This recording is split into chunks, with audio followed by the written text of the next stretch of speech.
Let us begin our journey tonight by traveling back in time, not to a world of a single, all-powerful creator, but to a cosmos that was born from a profound and beautiful duality. This is the story of the Aztec gods, a story of creation and of destruction, of sacrifice and of rebirth, a great and epic saga that unfolds not once, but 5 separate times. To understand the heart of the Aztec people, we must first understand their vision of the universe, a universe that was governed by the great and eternal struggle between opposing, yet complementary, divine forces. In the beginning, long before the first sun had ever risen, there was only the primordial divine pair, Ometeotl, the two-god, or dual divinity. This was not a single being, but a perfect and harmonious union of the masculine and the feminine principles, of Huitzilopochtli, the Lord of Duality, and Mesoamerica, the Lady of Duality. They resided in the highest and most remote of all the heavens, a quiet and still place of perfect unity, and from this primordial duality, all the other gods, and all of creation itself, would eventually emerge. From this great and mysterious beginning, 4 great and powerful sons were born, 4 gods who would become the primary forces, the great smoking mirrors, or Tezcatlipocus, who would shape the destiny of the world. Each of these 4 great gods was associated with a cardinal direction, with a color, and with a different aspect of cosmic power. There was the white Tezcatlipoca, who was also known as Quetzalcoatl, the great feathered serpent, the god of wisdom and of creation. There was the blue Tezcatlipoca, who would later become the great tribal god of the Aztecs themselves, Huitzilopochtli, the god of war and of the sun. There was the red Tezcatlipoca, Totec, the god of agriculture and of renewal. And there was the black Tezcatlipoca, the lord of the smoking mirror himself, a powerful and an unpredictable god of fate, of night, and of sorcery. And it was the complex and often contentious relationship between these 4 great and powerful brother gods that would drive the great and epic cycles of creation and of destruction that would define the Aztec cosmos. The ancient Mesoamerican understanding of time was not a simple, linear progression, it was a series of great and cyclical cosmic ages, or suns. And according to these sacred histories, our own world is but the 5th of these great ages, the 4 that came before it having each been created and then, in turn, destroyed by a great and terrible cataclysm. The first sun, which was known as Jaguar, was ruled by the great and powerful black Tezcatlipoca. And in this first and primordial age, the earth was populated by a race of giants, who lived on wild foods and who did not yet know the art of agriculture. But these first beings were imperfect, and this first world was destined to end in a great and a terrible destruction, when enormous and powerful jaguars, the physical manifestations of the great god Tezcatlipoca himself, descended upon the earth and devoured both the giants and the sun itself, plunging the world into a new and total darkness. From this darkness, the second sun, which was known as Wind, was born. This new age was ruled by the great and wise god, Quetzalcoatl, the feathered serpent, who brought the gift of civilization to its inhabitants. But this age, too, was imperfect. The people of this time still failed to provide the proper offerings to the gods, and so, this second creation was destroyed by a great and a terrible series of hurricanes, great gales of wind that swept away all of humanity, transforming the few who survived into monkeys who sought refuge in the high branches of the new forests. And so, the third sun, rain, was created. This age was governed by the great and powerful rain god, Tlaloc. And under his rule, a new and more sophisticated human society began to develop. But they, too, neglected their sacred obligations to the gods. And so, this third world was consumed in a great and a terrible fiery rainfall, a rain of fire and of volcanic ash that destroyed all that had been created, and the survivors of this age were transformed into beautiful butterflies and birds. The fourth sun, which was known as Forewater, was ruled by the great water goddess, Quetzalcoatl.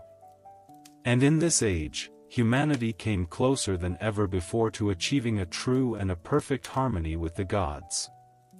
But even this advanced and beautiful society was not destined to last. It was destroyed by a great and a terrible deluge, a massive flood that submerged the entire world, and the people of this age were transformed into fish, their memories and their histories washed away by the great and churning waters. These 4 previous ages, these great and epic cycles of creation and of destruction, established a powerful and a profound pattern that would shape the entire worldview of the Aztec people. They were not just ancient and distant legends, they were urgent and powerful warnings. They were a constant and a somber reminder that existence itself was a precarious and a fragile thing, a thing that required constant and meticulous maintenance through the proper and the reverent performance of the sacred rituals. And they created a deep and a powerful and a sense of a world that was always living on the very precipice of a great and a final destruction. For the Aztecs, who saw themselves as the people of the fifth and final sun, the great and central question of their existence was a simple and a terrifying one: how could they avoid the same terrible fate that had befallen all the worlds that had come before? The answer, as they believed, lay in a new and a profound and a sacred obligation, an obligation that would be born from an extraordinary act of divine sacrifice, a sacrifice that would set their own world, the world of the fifth sun, into motion. After the great and terrible flood had brought the fourth sun to its end, after the waters had finally receded, the world lay silent, dark, and empty. The heavens were a starless void, the earth was a vast and barren expanse of mud, and there were no humans to walk upon it, no voices to sing the praises of the gods. And so, the great creator gods, the 4 sons of the primordial duality, gathered together once more in the divine and timeless realm of Teotihuacan. And they looked upon the empty world that they had made, and they knew that their great work of creation was not yet complete. They knew that for the new, fifth sun to one day rise, there must first be a people to inhabit the world, a people who could honor them with offerings and sustain the new cosmic age with their sacred, life-giving energy. But how were they to create these new humans? The gods of the previous ages had failed. The giants of the first sun were devoured by jaguars, the monkey men of the second sun were swept away by great winds, and the people of the third and the fourth ages were consumed by fire and by water. A new and a better kind of human was needed, a human that was more resilient, more intelligent, and more devout. And the great and wise god, Quetzalcoatl, the beautiful feathered serpent, the Lord of wisdom, of creativity, and of the gentle morning light, declared that he knew where to find the raw material for this new creation. He knew that in the deep and dark and dangerous realm of the underworld, in the silent kingdom of Mictlan, lay the precious and sacred bones of the people who had lived and had perished in the previous ages. And he, the great and courageous God, would be the one to descend into the darkness and to bring them back. The journey to Mictlan was a long and an incredibly perilous one. It was a journey that no living god had ever attempted before. The underworld, which was ruled by the fearsome and skeletal lord of the dead, Tenochtitlan, and his equally terrifying wife, was a place of 9 descending levels, each one more difficult and more dangerous than the last. To reach the deepest level, where the precious bones were kept, Quetzalcoatl had to pass through a series of almost insurmountable obstacles. He had to navigate between 2 great mountains that were constantly crashing together. He had to cross a great and windswept plain where the winds were as sharp as obsidian knives, and he had to ford a great and terrible river of blood that was filled with ravenous jaguars. But Quetzalcoatl, with his divine wisdom and his unshakable determination, passed through all these dangers. And he finally arrived in the dark and silent throne room of the Lord and the Lady of the Dead. Can you picture the scene? Tenochtitlan, his form a beautiful and a terrifying thing of bone and of shadow, sat upon his throne, his face a fleshless and eternal grin. And Quetzalcoatl, the beautiful feathered serpent, stood before him, his magnificent green and golden plumage a stark and a brilliant contrast to the deep and oppressive darkness of the underworld. "I have come," Quetzalcoatl declared, his voice a calm and a steady sound in the great and silent hall, "for the precious bones that you keep here, for the gods are worried that there is no one living on the earth." Mictlantecutli, the cunning and suspicious lord of the dead, looked at the brave creator god, and he smiled his terrible, bony smile. He would agree to surrender the bones, he said, but only if Quetzalcoatl could complete a single, seemingly impossible task. He gave to Quetzalcoatl a conch shell trumpet, a trumpet that had no holes in it, and he commanded him to circle the underworld 4 times, blowing the trumpet as he went. It was a trick, a clever and a deadly trap. But Quetzalcoatl was wise. He summoned the worms to come and to bore holes into the hard shell of the trumpet, and he called upon the bees to enter the shell and to make it hum and to vibrate with their powerful, buzzing wings.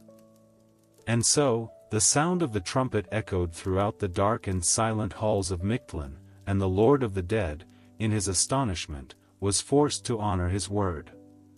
But he was not yet finished with his trickery. He allowed Quetzalcoatl to gather the precious bones, the bones of the men and the bones of the women from the ages past. But as the brave creator god was making his escape from the underworld, Mictlantecutli ordered his servants to dig a deep pit in his path. And he sent a flock of quail to fly up and to startle Quetzalcoatl as he passed by. And Quetzalcoatl, in his surprise, stumbled and fell into the deep pit, and the precious bones were scattered and were broken on the hard, dark ground. And it is for this reason, the ancient legends tell us, that the humans of our own age are of so many different and varying sizes. But Quetzalcoatl, though he was filled with a deep and a sorrowful regret, did not despair. He carefully and patiently gathered up all the broken fragments of the bones, and he wrapped them in a sacred bundle, and he continued his long and difficult journey back to the world of the living. And when he finally returned to the great and sacred city of Teotihuacan, he brought the bundle of broken bones to the powerful and ancient goddess, Huitzilopochtli, the snake woman. And she took the bones, and she placed them in a beautiful, jade-green bowl, and she began to grind them into a fine and a sacred powder, in the very same way that a human woman would grind the sacred maize to make the dough for the daily bread. This beautiful and powerful parallel, this connection between the creation of humanity and the preparation of their most essential food, established a deep and an eternal bond between the people and the sacred corn. The people of Mesoamerica were, in a very real and a very literal sense, the people of the maize. And then came the final and most profound act of creation. The great gods gathered around the bowl of ground and precious bones. And one by one, they performed a sacred and a painful act of auto-sacrifice. They pierced their own bodies with sharp thorns of the maguey plant, and they let their own divine and precious blood drip down onto the bone powder. And as their sacred blood mingled with the ground bones of the ancestors, a new and a beautiful and a miraculous thing began to happen. The powder began to stir, to take on form, and to breathe. And from this mixture of ancient death and of new, divine life, the first humans of the fifth sun were born. This beautiful and profound creation story established the very foundation of the Aztec worldview. It taught them that life itself is born from sacrifice. Just as the great gods had willingly and lovingly shed their own blood to create humanity, so too would humanity now have to offer its own precious life force back to the gods to maintain the great and sacred order of the cosmos. This was the great and eternal cycle of reciprocal obligation, a beautiful and a powerful and a sometimes terrible and demanding dance of life and of death that stood at the very heart of their civilization. And with humanity now created, the gods had one final task to perform before the fifth sun could rise. They had to find a new and a sacred food to sustain their new and fragile creations. And so, Quetzalcoatl, in another great and beautiful act of wisdom, observed a small, red ant, carrying a single kernel of maize. And he transformed himself into a black ant, and he followed his small guide to a great and hidden mountain, the mountain of sustenance. And here, he found the great and hidden stores of the sacred corn, the food that would become the very lifeblood of his new people. The stage was now set. Humanity had been created, and they had been given their sacred food. All that was needed now was a new sun to illuminate their new world. And for that, another, even greater, act of divine sacrifice would be required.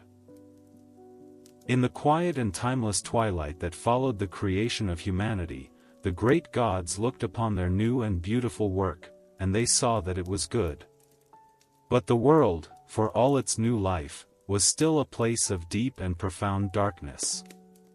The newly created humans huddled together in the cold and the gloom, unable to see the beauty of the world around them, unable to plant their sacred maize.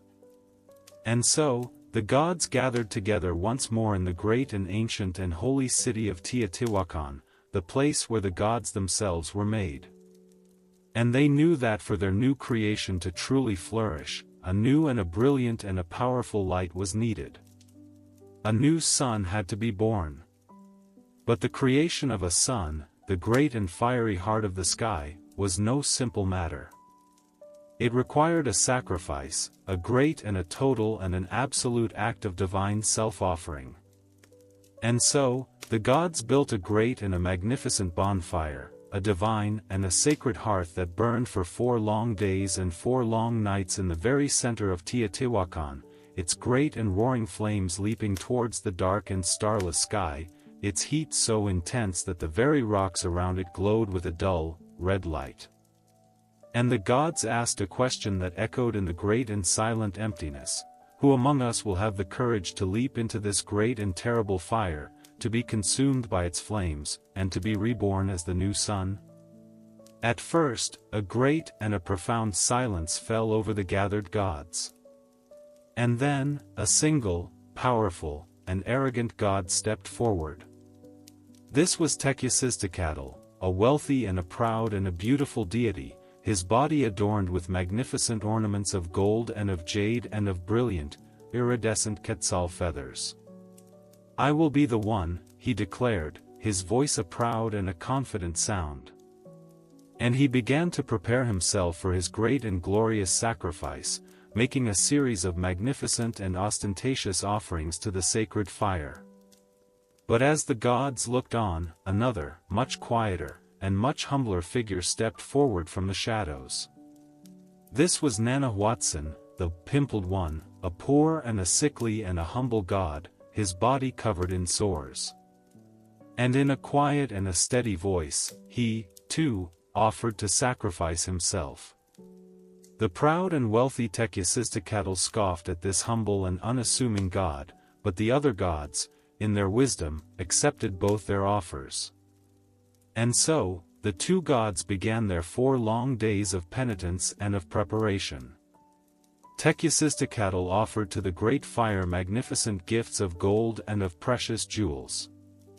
But Tenochtitlan, who had no such wealth, offered only simple and humble things: green reeds, and balls of grass, and the thorns of the maguey plant, which were stained with his own sacred blood. And when the 4 days and the 4 nights of preparation were finally complete, the time for the great and final sacrifice had at last arrived. The gods gathered around the great and roaring fire, and Teotihuacan, in all his magnificent and shining regalia, stepped forward to take his place of honor. For times, he ran towards the great and terrible flames. And 4 times, his courage failed him. The immense and searing heat, the great and terrifying roar of the fire, it was too much for him. And he turned back, his pride now replaced by a deep and a humiliating fear. And as the other gods looked on with a growing sense of disappointment, the small and humble and sickly Tenochtitlan stepped forward. And without any hesitation, without any sign of fear, he closed his eyes, and he cast himself directly into the very heart of the great and roaring fire. And his body crackled and sizzled and was consumed by the sacred flames. And as the other gods watched in a state of profound and quiet awe, a new and a brilliant and a beautiful light began to dawn on the eastern horizon. The humble and selfless Tenochtitlan had been reborn. He was the new sun. And a great and a beautiful and a life-giving warmth began to spread across the entire world. And Teotihuacan, the proud and arrogant god, seeing the great and beautiful light of the new sun, was now filled with a deep and a terrible sense of shame. And so, he too, finally, gathered up the last of his courage, and he cast himself into the great fire.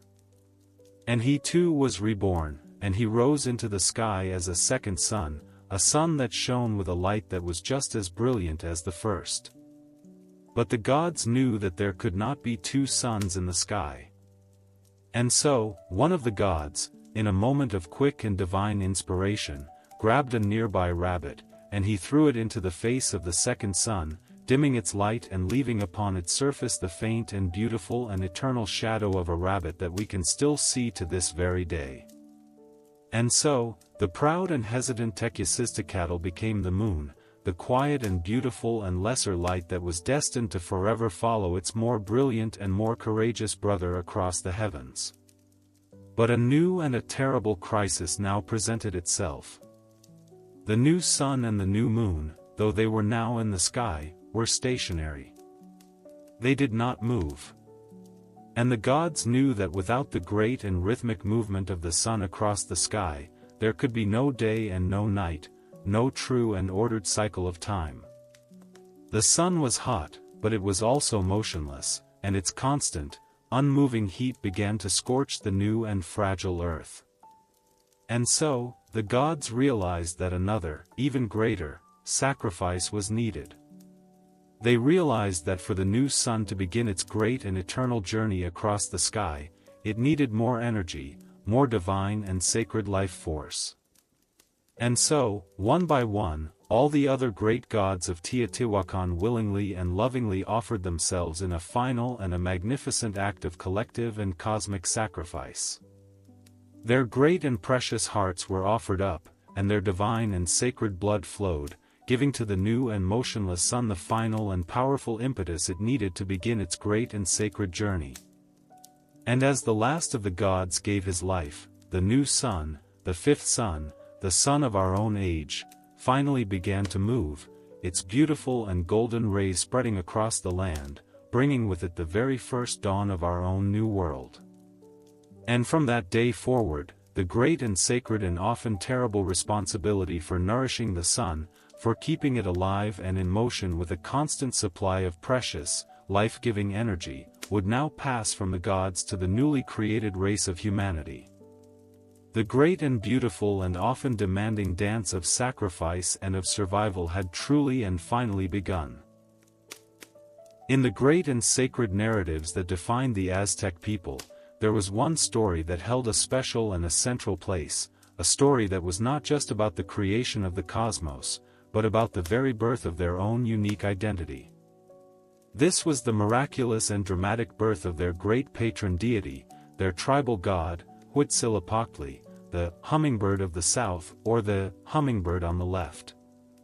Unlike the more universal creation stories that were shared across the many different cultures of Mesoamerica, this distinctive and powerful account served multiple and crucial functions. It established the divine legitimacy for their later militaristic expansion, it justified their most sacred and most controversial ritual practices, and it provided a profound and a cosmic meaning for the very architectural layout of their great capital city.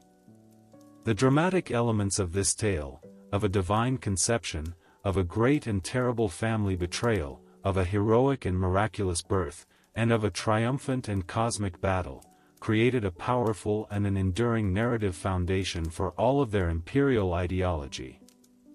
The story begins at a sacred and a mythical place, a place called Coatepec, the Serpent Mountain, a place that would later be replicated symbolically in the Great Templo Mayor, the grand temple at the very heart of their capital city, Tenochtitlan. And on this sacred mountain lived the venerable and powerful earth goddess, Quetzalcoatl, she of the serpent skirt. She was an ancient and a powerful deity, a mother goddess who had already given birth to the moon and to the stars and to many other celestial beings. And one day, as she was peacefully and dutifully sweeping her shrine on the top of the great Serpent Mountain, a beautiful and mysterious ball of hummingbird feathers came floating down from the heavens. And Quetzalcoatl, in her quiet and innocent wonder, reached out and she tucked these precious and beautiful plumes into her bosom. And in that moment, the feathers mysteriously disappeared, and she found that she was, miraculously, with child. But when her other children, the 400 southern stars, who were known collectively as the Sensen Huitznawa, and their powerful and beautiful sister, Quetzalcoatl, the goddess of the moon, discovered that their mother was pregnant, they were filled with a great and a terrible and a violent rage. "Who has done this to us?" they cried, their voices a sound of angry and resentful thunder. "Who has brought this great shame and this dishonor upon our family?" This furious and violent reaction from Quetzalcoatl's other children represented both a celestial and a social drama. On a cosmic level, it depicted the eternal and daily struggle between the stars and the moon of the night, and the new and triumphant sun that would rise each morning to defeat them. And on a social level, it addressed the deep and powerful anxieties about lineage and about family honor that were so central to the noble families of the Aztec world. The apparent dishonor of an unexplained and seemingly immaculate pregnancy was, through the great and miraculous intervention of the divine, about to be transformed into the highest and most sacred of all possible honors, a powerful narrative inversion that would go on to reinforce the special and chosen status of the Aztec people themselves. And so, the 400 star gods and their powerful sister, the moon goddess Quetzalcoatl, plotted to kill their own mother to erase this perceived stain on their family's honor. But as they prepared their great and terrible assault, the unborn Huitzilopochtli, who was still in his mother's womb, spoke to her. He reassured her with a quiet and a powerful and a preternaturally calm voice. "Have no fear, my mother," he said. "For I know what I must do." This divine and beautiful foreknowledge established Huitzilopochtli's character as a great and a powerful strategist and a divine protector, even from before the moment of his own birth. And when the moment of the great and terrible confrontation finally arrived, as the star gods and their sister, the moon, ascended the great Serpent Mountain to kill their mother, the miraculous birth unfolded with a supernatural and a breathtaking speed and a great and martial perfection. Just as the star beings approached, Huitzilopochtli, the great and powerful hummingbird god, sprang forth from his mother's womb, not as a helpless and a crying infant, but as a fully grown and a fully armed warrior. His face and his limbs were painted with distinctive and beautiful blue stripes, a great and magnificent headdress of hummingbird feathers adorned his head, and in his hand, he wielded his great and magical weapon, the Xiacotl, the fire serpent, a powerful and a flaming spear thrower that was capable of emitting great and destructive beams of fire. And immediately, with his very first act, he pierced his sister, the moon goddess Quetzalcoatl, with his fiery serpent, and then, with a single and a powerful blow, he struck off her head. And her body, now broken and dismembered, tumbled down the side of the great Serpent Mountain. And then, the new and triumphant warrior god turned his terrible and righteous fury upon his 400 brothers. He pursued them relentlessly across the heavens, his fiery serpent flashing in the darkness, and he hunted them and he slew most of them, forcing the few who survived to scatter in terror to the southernmost corners of the sky. This great and cosmic battle, this triumph of the newborn sun god over his lunar and his stellar siblings, established several crucial and powerful patterns for all of Central Mexican religious practice. The defeat of the moon, Quetzalcoatl, and the stars, the Sensen Huitznawa, by the newborn sun, Huitzilopochtli, represented the great and daily celestial drama that was visible to all observers each and every morning. And the dismemberment of Quetzalcoatl's body established the sacred and terrible pattern for the great offering rituals that would go on to feed the sun deity with human hearts and with precious, life-giving blood. And the victorious and divine protection of the mother goddess, Quetzalcoatl, justified the powerful self-image of the Aztec people as the chosen defenders of cosmic order against the constant and eternal forces of chaos. The great and epic story of the birth of their own patron god was a story that was written not just in their sacred books, but in the very stars themselves, a story that was reenacted each and every day with the beautiful and glorious rising of the sun. In the vast and shadowy tapestry of Mesoamerican history, the story of the people who would one day build the great and magnificent city of Tenochtitlan begins not in a grand and powerful kingdom, but in a quiet and almost mythical place of origin, a place that was known to them as Aztlan, the place of whiteness, or the place of the herons. The exact location of this ancestral homeland remains one of the great and enduring mysteries of their history, a place that was perhaps both a real, geographical location in the arid deserts of northern Mexico or the American Southwest, and a powerful, symbolic paradise, a kind of Mesoamerican Eden that lived on in their collective memory. It was from this quiet and distant land that the people who called themselves the Mexica, who we now know as the Aztecs, began their long and epic journey, a journey that would transform them from a humble and nomadic tribe into the mighty and chosen people of the sun. The Great Migration began not as a human decision, but as a divine command. The story tells that the Mexica were the last of 7 great tribes to leave their ancestral home. And their departure was guided by the powerful and often demanding voice of their own tribal patron deity, the great and fearsome hummingbird god, Huitzilopochtli. He spoke to their priests, the keepers of the sacred bundles, and he gave to them a new and a powerful and a sacred destiny. He told them that they were to leave the land of Aztlan, and they were to journey southward, and they were to search for a new and a promised land, a place where they would build a great and a magnificent city that would become the very center of the entire universe. And he gave to them a sacred and a beautiful and a very specific sign to look for. They would know that they had reached their destined home when they saw an eagle, perched majest a great nopal cactus, devouring a serpent. And so, the Mexica began their long and arduous pilgrimage. Can you picture them? A small and a humble tribe, their faces etched with a mixture of hope and of fear, leaving behind the only home they had ever known and stepping out into the vast and unknown wilderness. Their journey was not a simple or a direct one. It was a long and a winding and a difficult path, a great and epic odyssey that would span over 2 long centuries. They traveled not as a great and conquering army, but as a quiet and a patient and a resilient people, guided only by the will of their great God and the quiet and distant light of the stars. They carried with them their most sacred possession, the Tlaquemalali, a sacred bundle that was said to contain the very essence and the power of their god, Huitzilopochtli, and it was this sacred bundle that would guide them and protect them on their long and often dangerous journey. They traveled through harsh and unforgiving deserts, their feet burning on the hot sand, their bodies parched with a terrible thirst. They crossed great and towering mountain ranges, the air thin and cold, their progress slow and difficult. And they journeyed through dense and unfamiliar jungles, their path fraught with hidden dangers. And along the way, they would stop for a time, sometimes for years, or even for generations.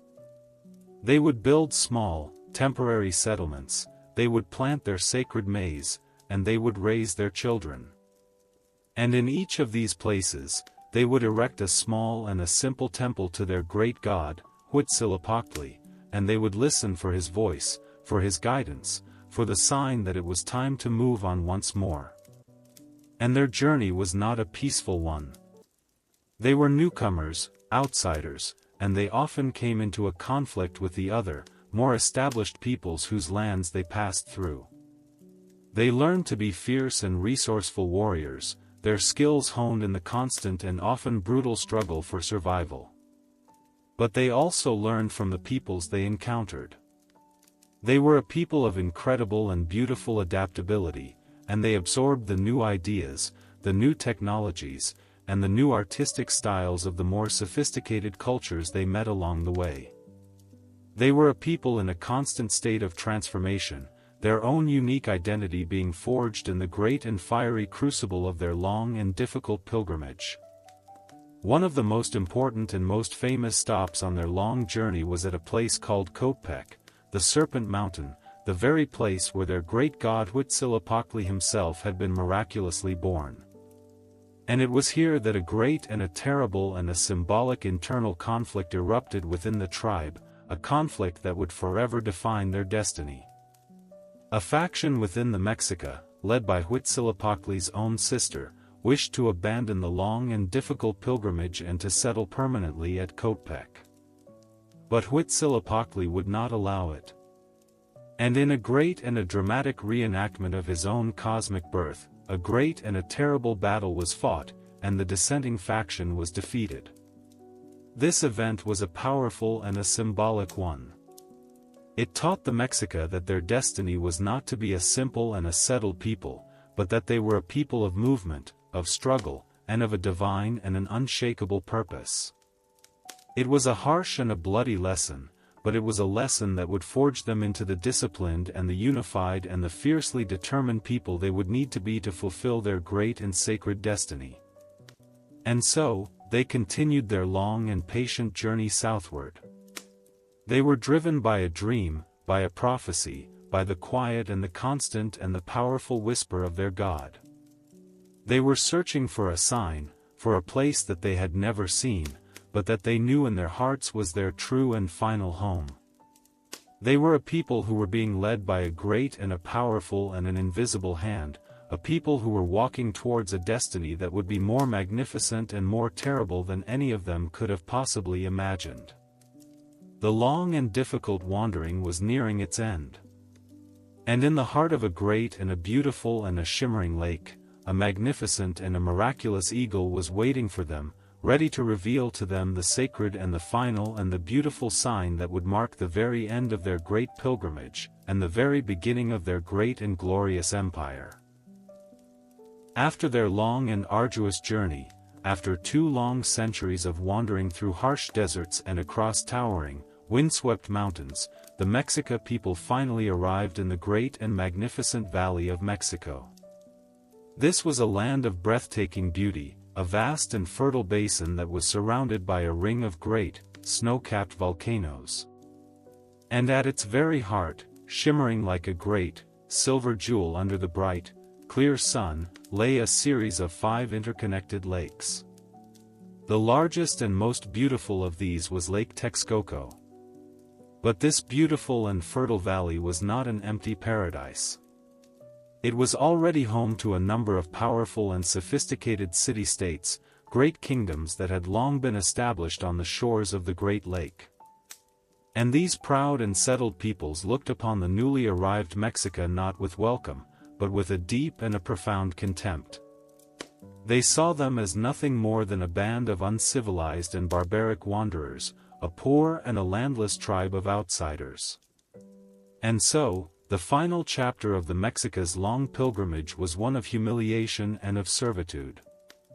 They were driven from one place to another, forced to serve as mercenaries for the rival city-states, their great skill in warfare both valued and feared by their powerful neighbors. They were given the most undesirable lands to settle, swampy and snake-infested places that no one else wanted. And yet, they endured. Their faith in their great God, Huitzilopochtli, and in the great and sacred promise that he had made to them, never wavered. They knew, with a deep and an unshakable certainty, that their long and difficult journey was nearing its end, and that the sacred sign that they had been searching for so long was now close at hand. And then, one day, in the year 1325, it finally happened. A group of Mexica priests and hunters, who were exploring the swampy islands in the middle of Lake Texcoco, saw something truly and utterly extraordinary. There, on a small and unassuming island, growing from a crack in a great, gray rock, was a magnificent nopal cactus. And perched atop this cactus, its great wings spread wide against the brilliant, blue sky, was a magnificent and a powerful eagle. And in its sharp and powerful talons, it held a writhing and a hissing serpent. The eagle, a symbol of the sun and of the heavens, the serpent, a symbol of the earth and of the waters, and the cactus, which grew from the stone, a symbol of life itself. This was it. This was the great and sacred and beautiful sign that their God had promised them, the sign that they had been searching for over 200 years. A great and a profound and a holy silence fell upon the men. And then, they fell to their knees and they wept, their hearts filled with an overwhelming sense of joy, of relief, and of a deep and a profound and a sacred sense of destiny fulfilled. The long and difficult wandering was finally over. They were home. The island on which they had seen this great and beautiful sign was not an ideal place to build a city. It was a small and a swampy and a marshy piece of land. But for the Mexica, it was the most sacred and most beautiful place on earth. It was the place that had been chosen for them by their great God himself. And so, with a renewed and a powerful sense of purpose, they began the immense and difficult task of building their new home. They began to drive great, wooden stakes deep into the soft and muddy lakebed to create stable foundations. They began to build a series of small, artificial islands, which were known as chinampas, by weaving together reeds and willows and piling them with rich and fertile mud from the bottom of the lake. These ingenious, floating gardens, would not only provide them with new and incredibly fertile land for their homes and their temples, but would also become the very foundation of their remarkable and highly productive agricultural system. And on this small and unassuming island, in the very heart of the Great Lake, a new and a magnificent city began to rise, a city that they would name Tenochtitlan, the place of the prickly pear cactus. At its very heart, on the very spot where the great eagle had landed, they built their first and most sacred temple, a humble shrine of mud and of reeds that was dedicated to their great and powerful patron god, Huitzilopochtli. This small and simple temple would, over the next 2 centuries, be rebuilt and expanded upon again and again, each new king adding a new and a more magnificent layer, until it finally became the great and towering Templo Mayor, the magnificent, twin pyramid that would stand at the very center of their vast and powerful empire. The founding of Tenochtitlan was more than just the building of a new city, it was a profound act of faith, a powerful and an enduring testament to the resilience and the determination of the Mexica people.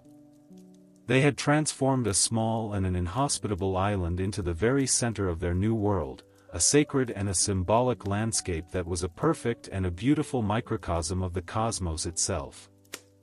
The great and beautiful city of Tenochtitlan, which would one day become a magnificent and a breathtaking Venice of the New World, with its great canals and its towering pyramids, was born from a humble and a beautiful and a sacred vision, a vision of an eagle, a serpent, and a cactus, a vision that had been whispered to a small and a wandering tribe by their great and powerful God. The long and difficult journey was over. And a new and a great and a glorious empire was about to be born. The great and sacred sign had been given. The long and difficult wandering was finally over. And so, on the small and swampy island in the heart of Lake Texcoco, the Mexica people, with a new and a powerful and an unshakable sense of purpose, began the immense and almost impossible task of building their new home. They would call it Tenochtitlan, the place of the prickly pear cactus, and it would, over the next 2 centuries, grow from a humble settlement of mud and of reeds into one of the most magnificent and most breathtaking cities in the entire ancient world, a true and beautiful Venice of the New World. The city of Tenochtitlan was a masterpiece of human ingenuity and of urban planning, a testament to the Mexicas' incredible ability to adapt to and to transform their challenging environment. But it was more than just a great and beautiful city, it was a sacred landscape, a living, breathing microcosm of the entire Aztec cosmos. The very layout of the city was a reflection of their understanding of the universe. The city was divided into 4 great quadrants, or campan, which radiated out from a great, central, sacred precinct, each one corresponding to one of the 4 cardinal directions and its associated gods and cosmic forces. And connecting this great island city to the mainland were 3 magnificent and massive stone causeways, great, wide roads that seemed to float upon the surface of the water, each one leading to one of the 3 main gates of the city. And crisscrossing the entire city was an intricate and a beautiful network of canals, which served as the city's main thoroughfares. Can you picture it? A great and bustling city, where the sound of human footsteps on the stone plazas mingled with the gentle, rhythmic splash of paddles in the water, as thousands upon thousands of canoes glided silently through the city's watery streets, carrying goods and people from one place to another. And how did they feed the vast and growing population of this great city on the water? They did so through one of the most ingenious and most productive agricultural systems ever devised, the chinampas. What were these? They were small, rectangular, artificial islands that were built directly in the shallow lake bed. The Mexica would weave together great mats of reeds and of willows, and they would pile upon them the rich and incredibly fertile mud that they dredged from the bottom of the lake. And on these new and beautiful, floating gardens, they could cultivate vast and bountiful crops of their sacred maize, of beans, and of squash, producing up to 7 harvests a year. This incredible system not only provided an abundant and a reliable food supply for the entire city, but it also, over time, allowed the city itself to expand, as new chinampas were constantly being built, slowly and patiently reclaiming the lake itself and transforming it into a great and a beautiful and a productive urban landscape. But at the very heart of this magnificent and bustling city, at the very center of their universe, stood the great and sacred precinct, a vast, walled enclosure that contained the most important and most sacred buildings of their empire. And dominating this entire sacred space, and indeed, the entire skyline of the city, was the magnificent Templo Mayor, the Great Temple. This was not a single temple, but a massive, stepped pyramid with 2 great staircases leading up to 2 separate shrines at its summit. It was a twin temple, dedicated to the 2 most important gods in their pantheon.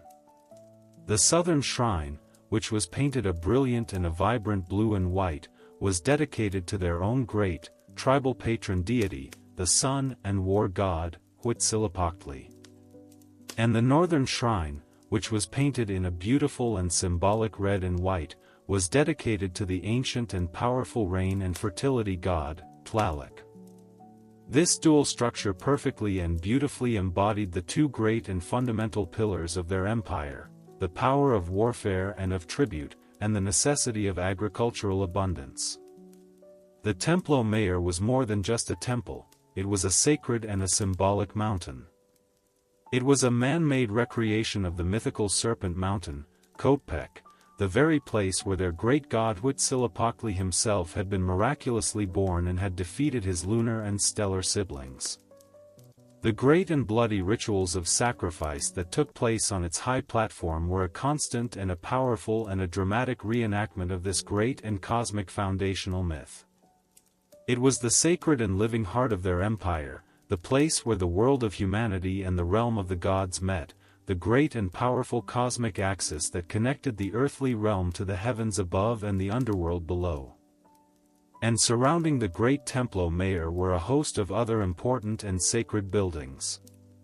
There was a great and fearsome tsampantli, or skull rack, where the skulls of sacrificial victims were displayed, a somber and a powerful and a very public reminder of the sacred duty of humanity to nourish the gods. There was a great and magnificent ball court, where the sacred and often deadly ritual ball game was played. And there were temples that were dedicated to all the other great gods of their pantheon, including a beautiful and a circular temple that was dedicated to the great and wise creator god, Quetzalcoatl. The entire sacred precinct was a magnificent and a complex and a beautiful architectural representation of their entire mythological and cosmological worldview. The city of Tenochtitlan, with its great causeways, its intricate canals, its beautiful floating gardens, and its magnificent and sacred central precinct, was a true and a breathtaking wonder of the ancient world.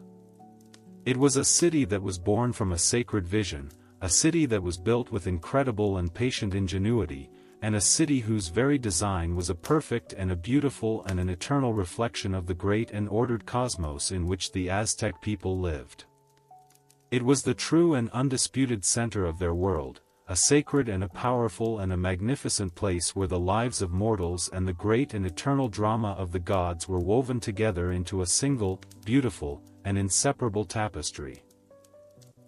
In the great and powerful empire of the Aztecs, war was more than just a political tool for territorial expansion, it was a sacred and a cosmic necessity.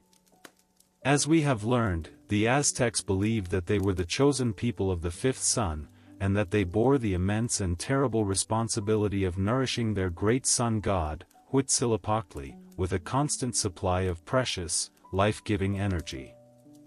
This energy, which they called Quetzalcoatl, or precious water, was found in its most potent and most sacred form in the hearts and the blood of brave and courageous human warriors. And so, warfare, for the Aztecs, was the great and sacred hunt for this divine sustenance. But as their empire grew and their power became almost absolute, a strange and a practical problem began to emerge. The great wars of conquest became less frequent.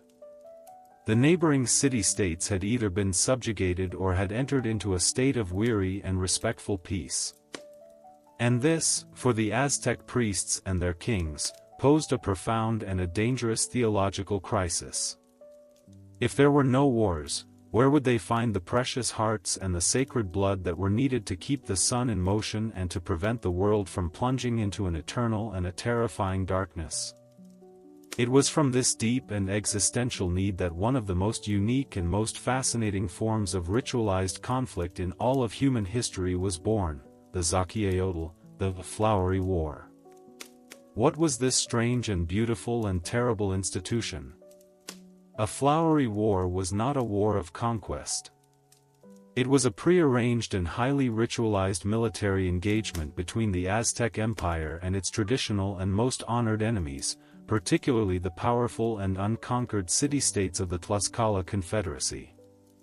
Its primary purpose was not to gain territory or to plunder wealth, but to provide a sacred and an honorable stage upon which the warriors from both sides could engage in combat and could capture one another for the solemn and sacred purpose of future sacrifice. It was a war that was fought not for land, but for flowers, the beautiful and poetic Aztec metaphor for the hearts of brave warriors.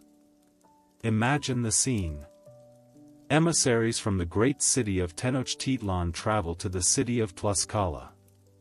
And in a formal and a highly ritualized ceremony, a flowery war is declared. The two sides agree upon a time and a place, a sacred battlefield, or Teotihuacan, that is to serve as the stage for their great and cosmic drama. And on the appointed day, the two armies meet. This is not a chaotic and a brutal melee, it is a beautiful and a terrible and an almost theatrical performance. The warriors are dressed in their most magnificent and most elaborate regalia. The great jaguar and eagle knights of the Aztecs, the elite warrior societies, are adorned with magnificent headdresses of brilliant, iridescent quetzal feathers, and their bodies are covered in the fearsome and beautiful pelts of their patron animals. They are not just men, they are living embodiments of the sacred and powerful forces of the cosmos. And the battle itself is governed by a series of strict and sacred rules. The objective is not to kill, but to capture. To kill an enemy on the field of a flowery war was considered to be a clumsy and a dishonorable act. The true glory, the greatest honor, lay in capturing a brave and a worthy opponent alive, in overpowering him through sheer skill and strength, and in presenting him as a worthy and a beautiful offering to the gods.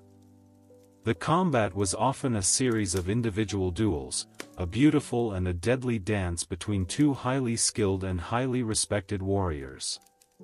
They would use their Macuahuitl, the terrifying Aztec war club that was edged with razor-sharp obsidian blades, not to kill, but to wound and to incapacitate their opponents. The entire affair was a strange and a beautiful and a terrifying paradox, a war that was at once a sacred and a holy ritual, and a deadly and a serious business. And what of the warrior who was captured in one of these great flowery wars? His fate was not that of a simple and a despised prisoner of war. In a way that is almost difficult for us to comprehend, he was treated with a profound and a deep sense of honor and of reverence. He was no longer just an enemy, he was now a sacred and a chosen vessel, a man whose precious life force would go on to nourish the very gods themselves. Upon his arrival in Tenochtitlan, he would be welcomed with great ceremony. He would be given fine clothes to wear, he would be feasted with the best food and drink, and he would often be given the honor of living for a time in the royal palace itself, treated not as a captive, but as an honored and a respected guest. He was a man who was walking towards his own death, but he was doing so with a sense of great and profound and sacred purpose. He was a flower, a beautiful and a precious flower that had been chosen to be offered up on the great and sacred altar of the sun. The institution of the flowery war was a unique and a brilliant solution to a profound theological and political problem. It provided a constant and a reliable and a ritually correct source of sacrificial victims, ensuring that the gods, and particularly the great sun god, Huitzilopochtli, would never go hungry. But it also served another, more practical purpose. It was a way for the Aztec warriors to maintain their military skills, to stay sharp and battle-ready, in a time of relative peace. And it was a way for the empire to demonstrate its immense and its overwhelming military superiority over its rivals in a controlled and a ritualized setting, a constant and a powerful reminder of the terrible and destructive power that they could unleash if they were ever truly and fully provoked. The flowery war was a perfect and a beautiful and a terrifying expression of the Aztec worldview, a worldview that saw beauty in battle, that saw honor in sacrifice, and that saw the entire universe as a great and a sacred and a hungry stage upon which the eternal and epic drama of life and of death was constantly and beautifully and terrifyingly being played out. In the quiet and sacred heart of the great city of Tenochtitlan, atop the magnificent and towering twin pyramid of the Templo Mayor, a profound and a terrifying and a beautiful drama was constantly unfolding. We have seen how the Aztec warriors, through their ritualized and beautiful, flowery wars, would gather their precious and sacred flowers, the brave and courageous captives from the armies of their enemies. And now, we must ask the great and the difficult and the central question of their entire civilization: what was the purpose of this sacred hunt? The answer lies at the very core of their understanding of the universe, an understanding that was born from their great and epic creation myths. It was a worldview that was built upon a single, profound, and demanding principle: the universe, which had been created through the sacrifice of the gods, could only be sustained through the sacrifice of humanity. Let us travel back in our minds, to that first, mythical dawn at the sacred city of Teotihuacan. The world had been created, but it was a world of darkness. And the gods had gathered together, and they had built a great and a sacred bonfire. And the humble and the sickly god, Nanahuatzin, had bravely cast himself into the flames and had been reborn as the new and beautiful and brilliant fifth Sunday. But the new sun was motionless. It hung in the sky, its heat scorching the new earth, its journey not yet begun.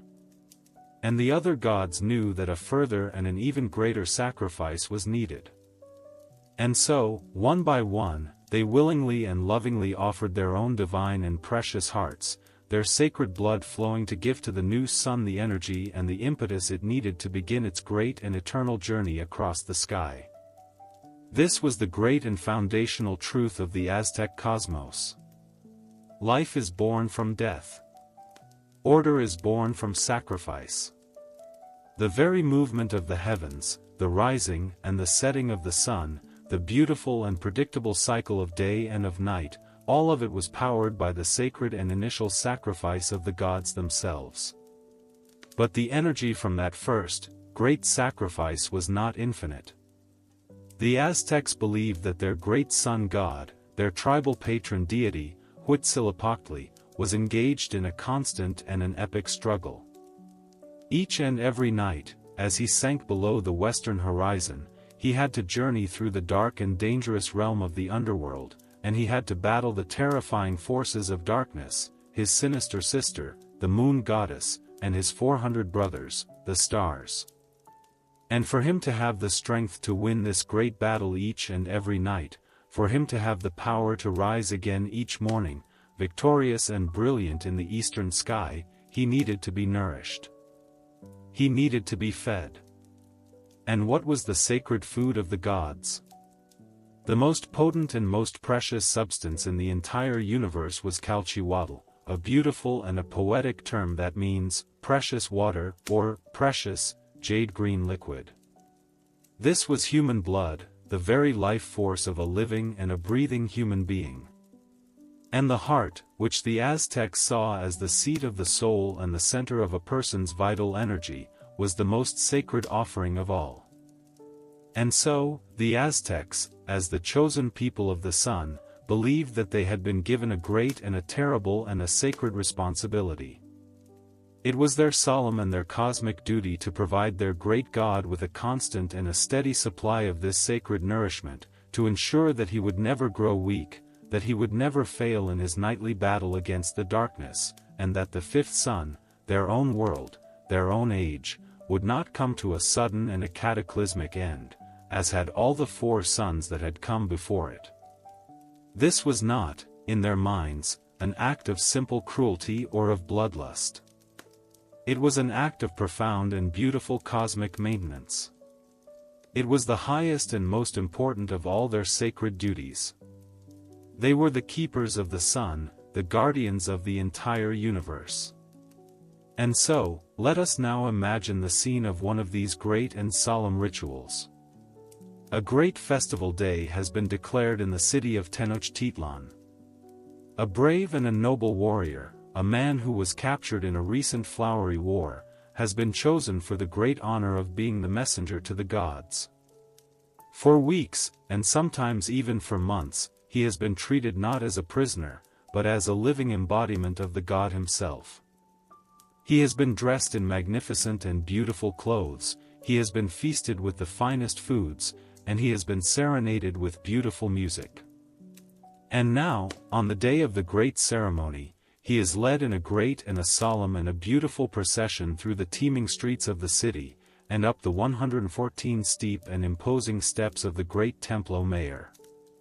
And on the high and windswept platform at the very top of the Great Pyramid, before the sacred shrine of Huitzilopochtli, he is laid back upon a great and a convex and a sacrificial stone by 4 lesser priests.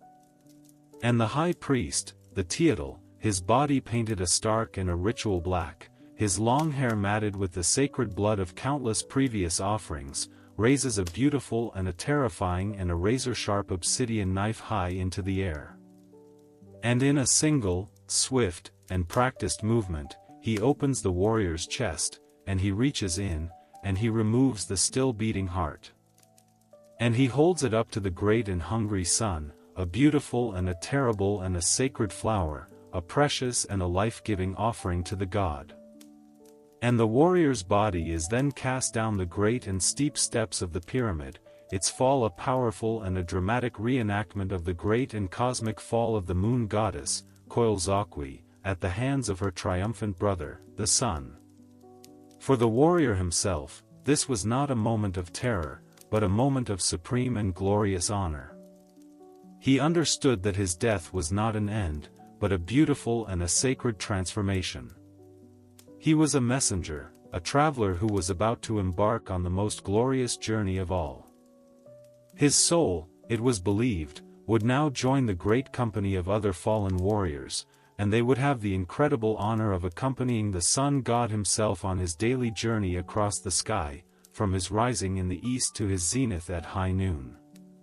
And after 4 years of this glorious service, their souls would be reborn, returning to the earth as beautiful and vibrant hummingbirds or as delicate and beautiful butterflies, destined to spend the rest of eternity sipping the sweet nectar of the flowers in the gardens of paradise. It was the most noble and the most beautiful and the most honorable death that a warrior could ever hope to achieve.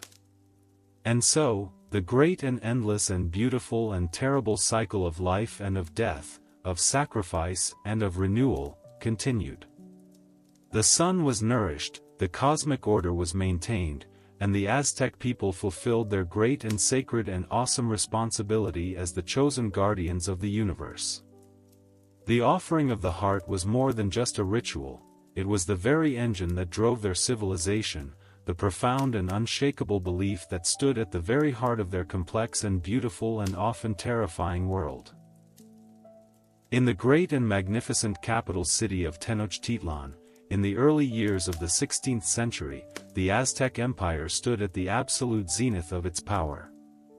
The great and mighty emperor, Moctezuma II, ruled over a vast and prosperous domain, his armies were feared and respected throughout all of Mesoamerica, and the great Templo Mayor, the sacred heart of his empire, received a constant and a steady stream of tribute and of precious, life-giving offerings from the far-flung corners of his realm. The fifth sun, the sun of the Aztec people, seemed to be strong and stable, its daily journey across the heavens assured by the constant and reverent devotion of its chosen people. But even in this golden age of imperial glory, a series of strange and deeply unsettling omens began to appear, dark and mysterious whispers from the cosmos that seemed to foretell a great and an impending change, a profound and a terrible disruption to their carefully ordered world. According to the sacred histories that were recorded by the Aztec people themselves after the arrival of the Spanish, these omens began to appear approximately 10 years before the first white-skinned strangers would land on their shores. Imagine the scene. One night, a great and a terrifying tongue of fire, a fiery and a bleeding ear of corn, appeared in the eastern sky, a strange and an unnatural comet that burned with a terrible and a silent light for an entire year, filling the hearts of all who saw it with a deep and a profound sense of dread. And then, the great and sacred temple of their patron god, Huitzilopochtli, the very heart of their empire, suddenly and inexplicably burst into flames, its great, wooden spires consumed by a fire that could not be extinguished by any amount of water.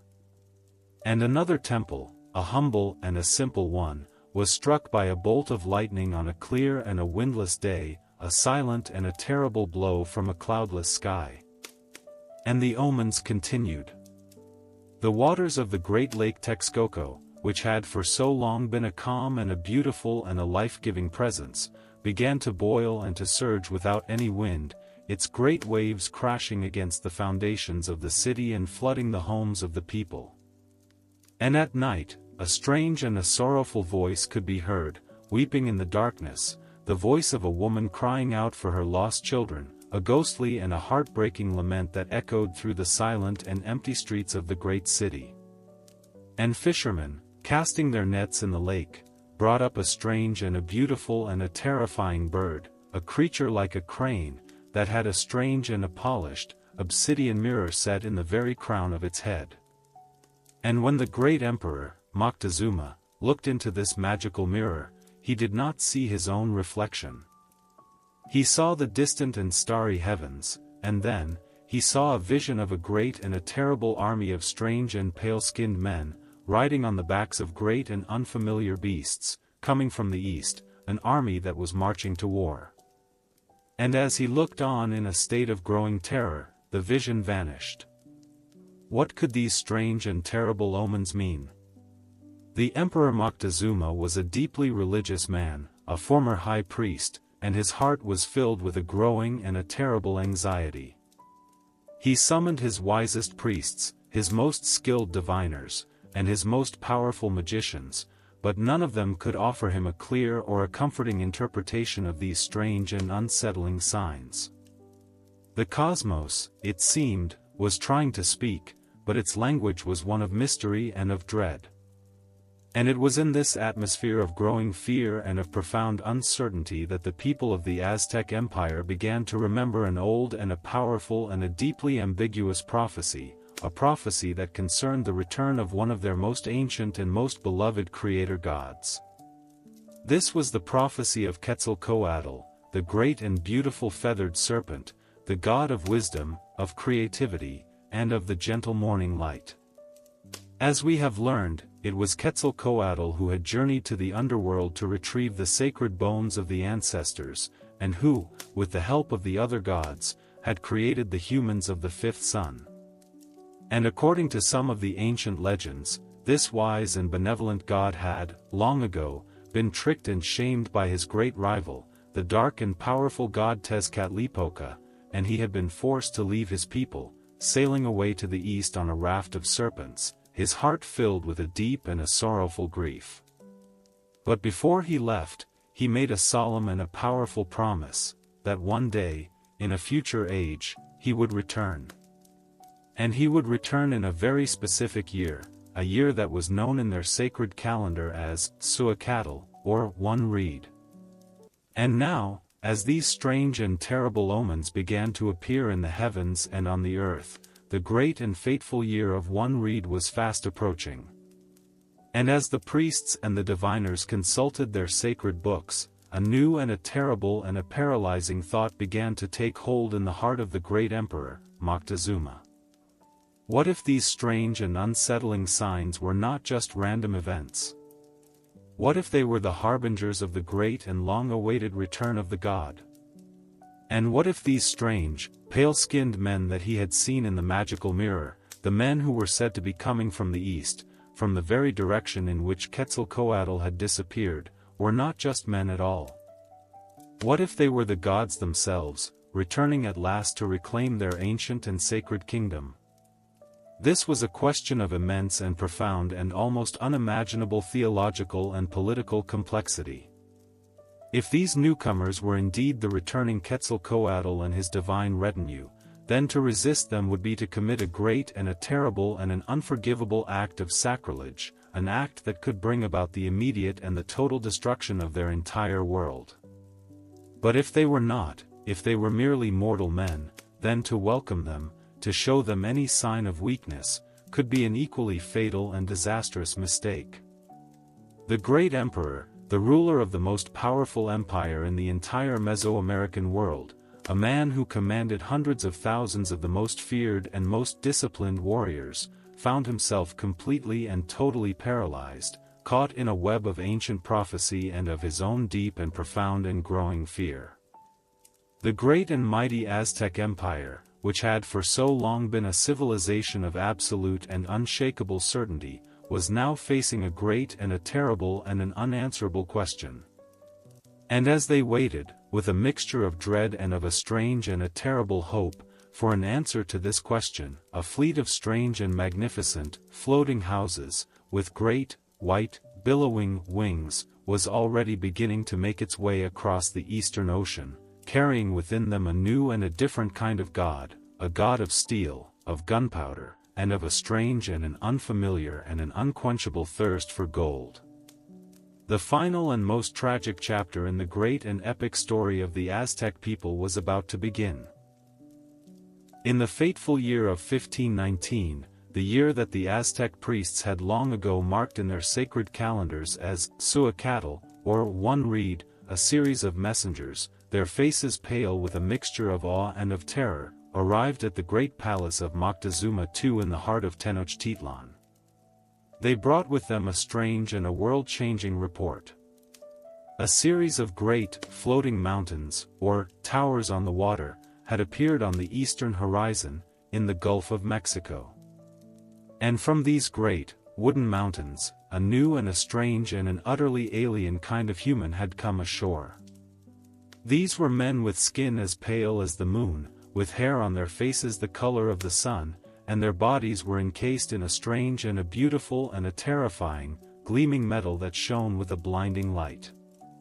They rode upon the backs of great and powerful, hornless deer, magnificent and fearsome beasts that were as tall as the roofs of their houses. And they possessed strange and powerful weapons, hollow tubes that, when they spoke, would breathe fire and would speak with a voice of thunder, a voice that could shatter the very trees of the jungle. Moctezuma, the great and powerful emperor, the man who was revered as a living god by his people, was filled with a deep and a profound and a paralyzing fear. The prophecies, the omens, they were all coming true. These strange and powerful beings had arrived in the year 1 Reed. They had come from the east, from the very direction in which the great and benevolent god, Quetzalcoatl, had sailed away so many long centuries ago. The emperor's heart was torn by a terrible and an unanswerable question. Were these simply mortal men? Or were they, as the ancient prophecies had foretold, the returning Quetzalcoatl and his divine retinue, coming at last to reclaim their ancient and sacred kingdom?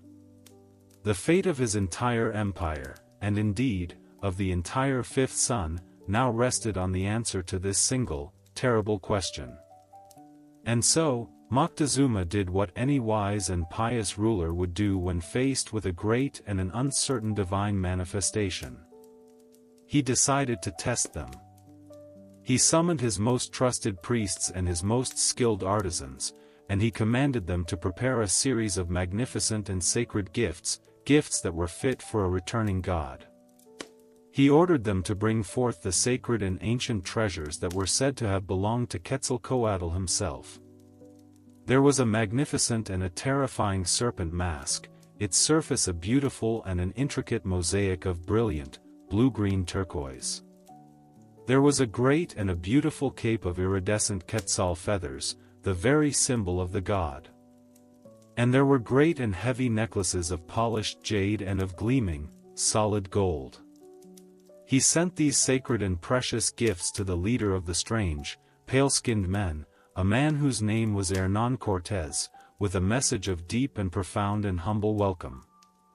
"Go," he told his emissaries. "Greet our Lord, the God. Say to him, your servant, Moctezuma, has sent us to you. He has given to you all the things that you once left behind when you departed from your great city of Tallinn." It was a test.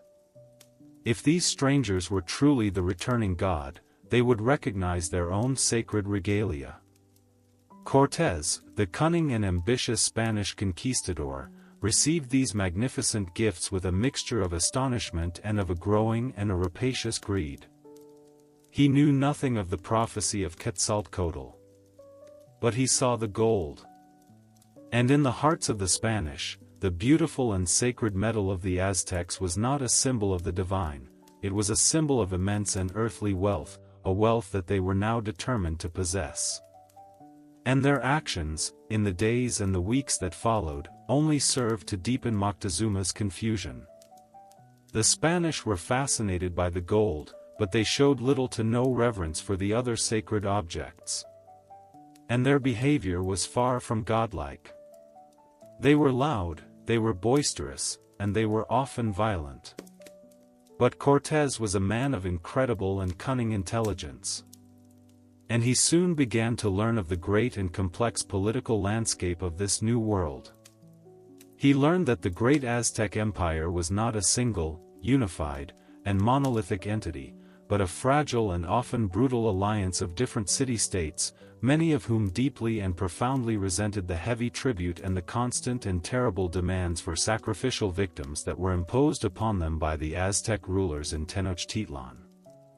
And he learned of the great and ancient prophecy of the returning, pale-skinned god.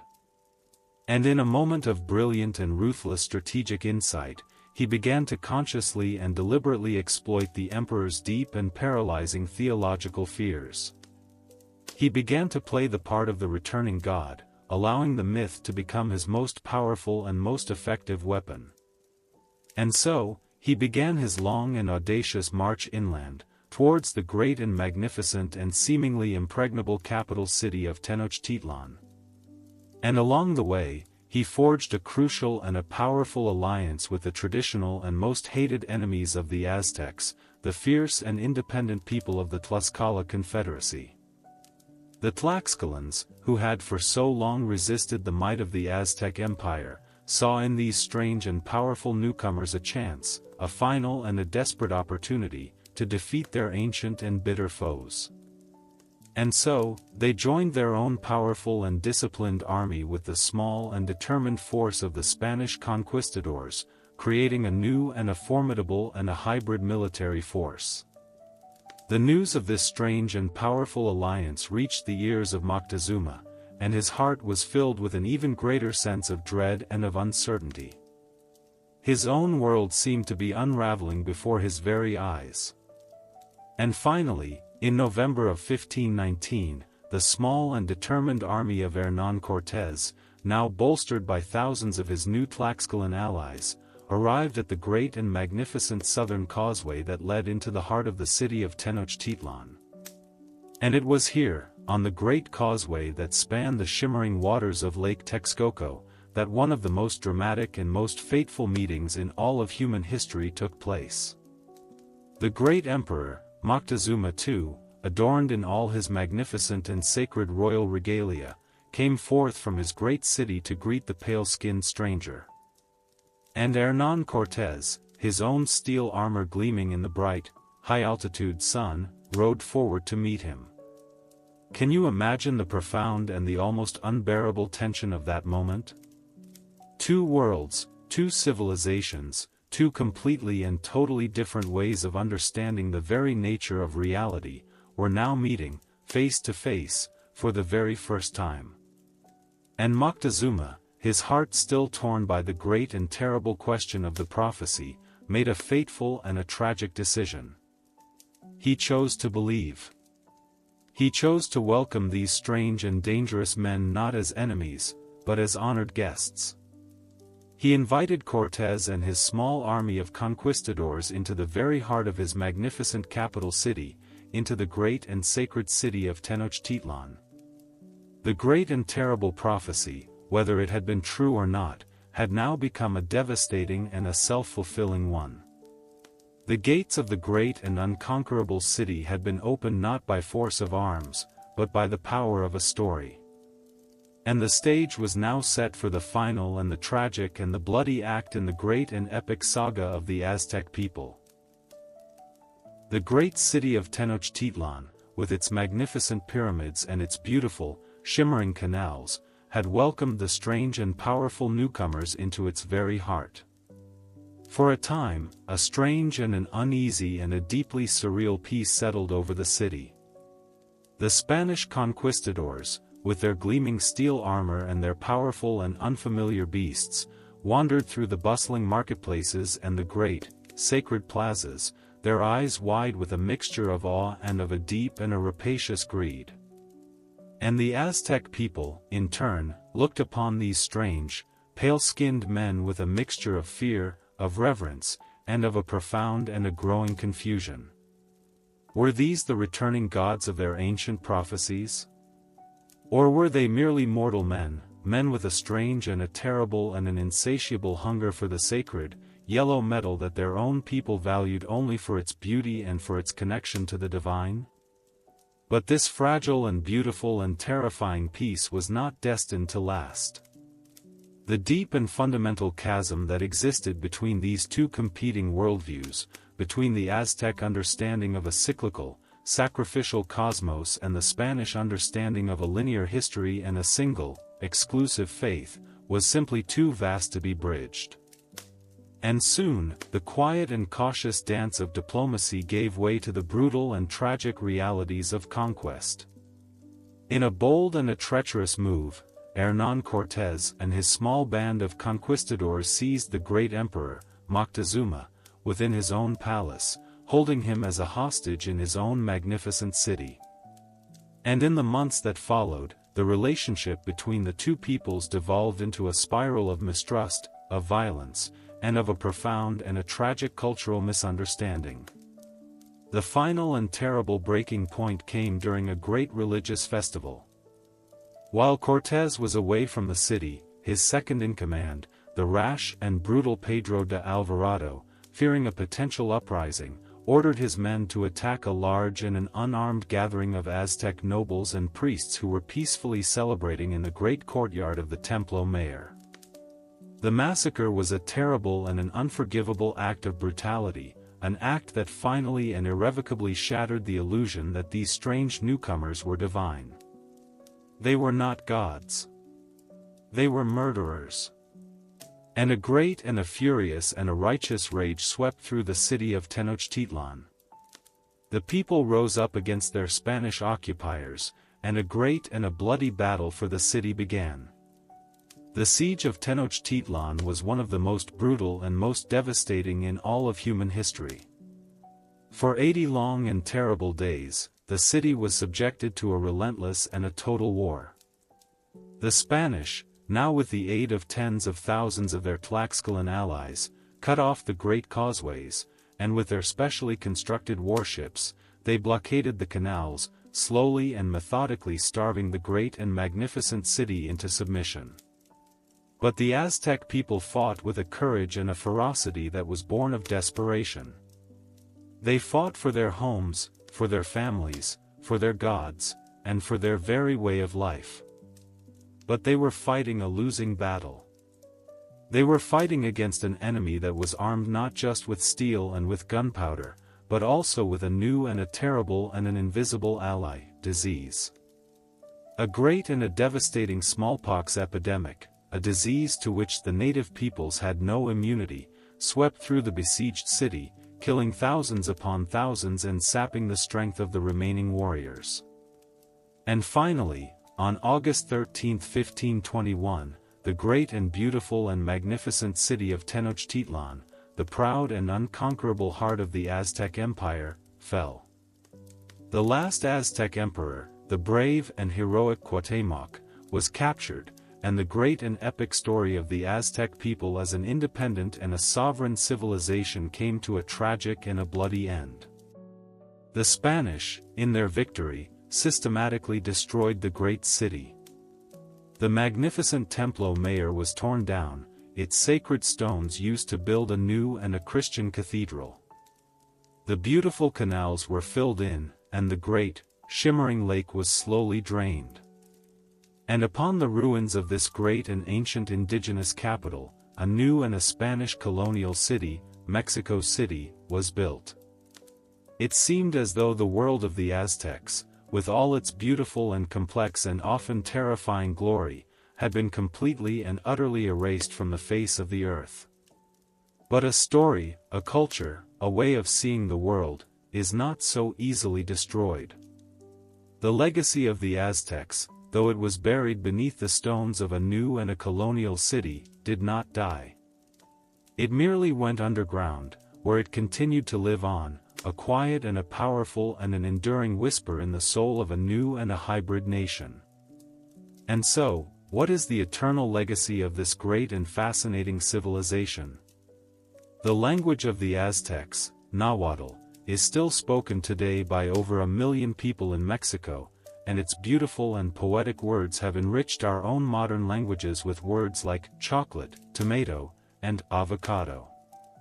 And their profound and beautiful artistic traditions, with their powerful symbolism and their vibrant and beautiful colors, continue to influence and to inspire artists and designers to this very day. But perhaps their most enduring and most visible legacy can be found in the very heart of the modern nation of Mexico itself. The great and sacred symbol that the ancient Mexica saw on that small and swampy island in the middle of Lake Texcoco, the magnificent and powerful vision of an eagle, perched on a cactus, devouring a serpent, is now the proud and beautiful central emblem of the modern Mexican flag, a powerful and an eternal reminder of the deep and the profound and the enduring indigenous roots of this great and complex nation. And so, Our long journey into the world of the Aztec gods, a world of creation and of sacrifice, of great beauty and of terrible and profound violence, comes to its end. It is a story that reminds us of the incredible and beautiful diversity of the human spirit, of the many different and often strange and beautiful ways that we have sought to understand our place in the cosmos. The great city of Tenochtitlan may now be a lost and a buried ruin, and the great gods of the Aztec pantheon may no longer be worshipped on their high and bloody pyramids. But their story, their powerful and their beautiful and their often terrifying vision of the world, lives on, an eternal and a profound and a deeply human echo that still whispers to us from across the centuries, a whisper of a world where life and death were locked in a constant and a beautiful and a terrifying embrace, a whisper of a great and a proud and a magnificent people who saw themselves as the chosen and sacred guardians of the sun. And with that final thought, our long and quiet journey into the world of the Aztec civilization comes to its end. From the first, great and epic struggle of the five suns to the final, tragic and heartbreaking fall of a great and magnificent empire, it has been a story of immense power, of profound and beautiful mystery, and of a deep and an enduring and an often challenging faith. Now, let the echoes of the great temples, the whispers of the feathered serpent, and the distant and rhythmic beat of the sacred drums gently fade into the quiet of the night. It is time for history to rest, and it is time for you to rest as well. Good night, and have wondrous, epic dreams.